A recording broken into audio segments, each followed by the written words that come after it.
Assalamualaikum warahmatullahi wabarakatuh. Perkenalkan, nama saya Asep Irawan dari Teknik Produksi Migas tingkat 4. Di sini saya akan mempresentasikan mengenai paper yang telah saya buat dengan judul Perhitungan Kapasitas rig pada operasi well intervention sumur N berdasarkan beban hoisting system. Adapun outline yang akan saya bahas pada pemaparan kali ini, yang pertama ada pendahuluan, kemudian ada metode penelitian, kemudian dilanjutkan dengan hasil dan pembahasan, dan yang terakhir ada kesimpulan.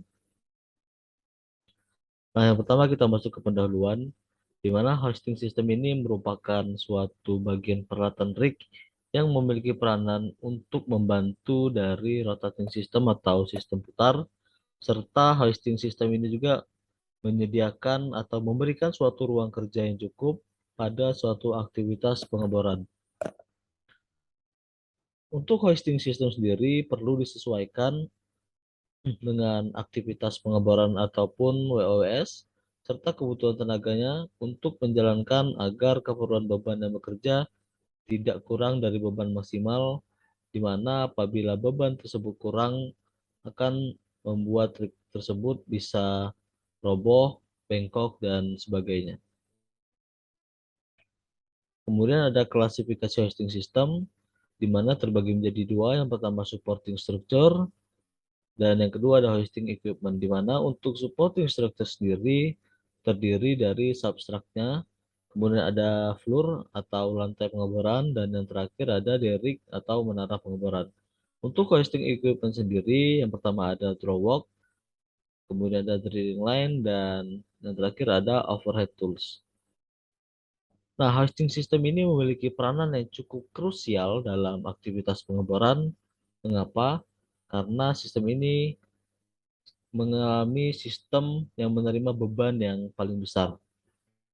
Nah, untuk bebannya sendiri bisa berasal dari arah vertikal maupun dari arah horizontal.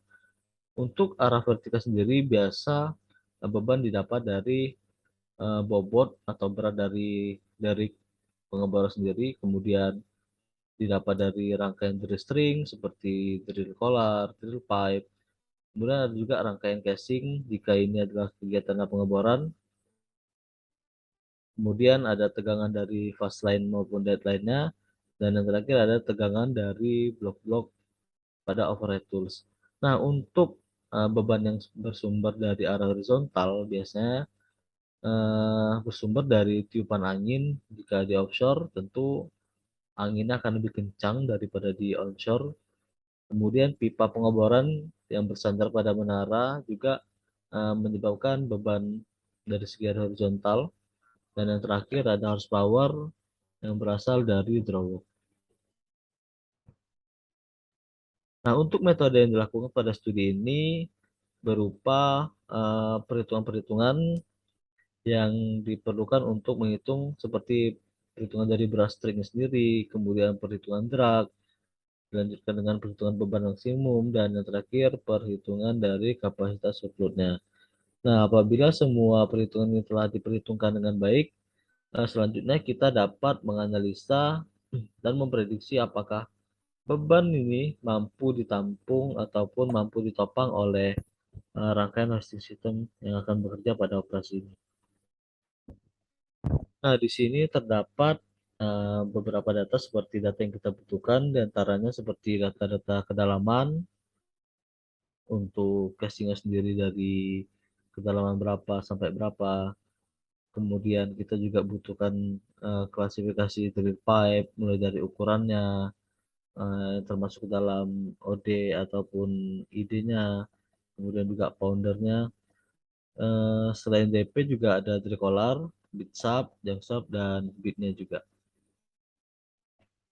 Nah, kemudian di sini terdapat spesifikasi dari peralatan hosting system yang terdapat pada rig ini, di mana untuk tipe rignya sendiri adalah tipe truck mounted dengan horsepower-nya sekitar 350 HP dan tingginya itu kurang lebih sekitar 35 meter. Untuk derrick atau menara pengeboran sendiri memiliki static overload sebesar 200.000 pound dan maksimal wind resistennya itu 80,25 knots. Nah, drawbacknya sendiri memiliki model DW350 yang menandakan dari horsepower-nya sendiri. Dan ada crown block dengan wire range size 1 inch dan 9/16 inch.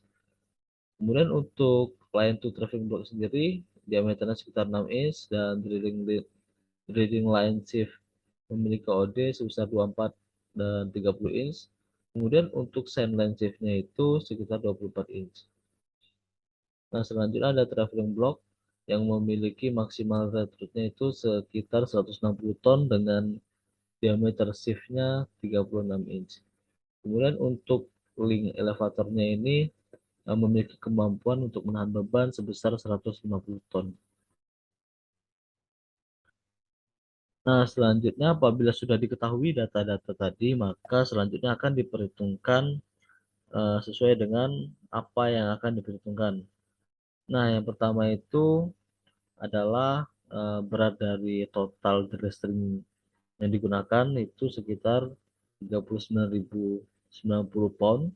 Untuk dragnya 122,7 pound dan maksimal weight-nya itu 123.812 pound dan hook load-nya 189.426 pound. Kemudian untuk drawback sendiri digunakan pada operasi ini sebesar 230,8. Nah, selanjutnya pada tabel kedua terdapat perbandingan kinerja kapasitas rig terhadap program yang dijalankan, di mana bisa kita lihat pada tabel ini untuk beban yang akan bekerja memiliki nilai di bawah dari beban maksimal yang disediakan oleh rig, di mana artinya beban-beban yang akan bekerja ini akan mampu menahan segala beban yang akan diberikan.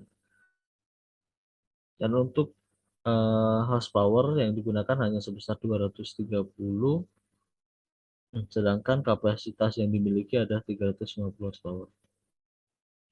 Kemudian yang terakhir ada kesimpulan di mana dari seluruh hasil yang sudah diperhitungkan dan dianalisis tadi dapat kita simpulkan bahwa total berat string yang terberat digunakan itu sebesar 39.090 pound dan berat beban maksimum yang akan bekerja di sumur N ini hanya sebesar 123.812 pound. Ini sekitar 61,9% dari kapasitas maksimal yang tersedia. Kemudian beban yang akan ditopang pada sumur N ini dapat dikategorikan aman, serta horsepower yang digunakan juga dikategorikan aman karena tidak lebih dari HP yang sudah disediakan oleh rig, yaitu hanya sebesar 230,8 horsepower atau hanya menggunakan sekitar 65,7% dari total horsepower yang disediakan oleh drawer. Baiklah, mungkin cukup sekian yang dapat saya sampaikan. Semoga apa yang saya sampaikan dapat bermanfaat untuk pembaca dan peneliti ke depannya. Saya akhiri, Assalamualaikum warahmatullahi wabarakatuh.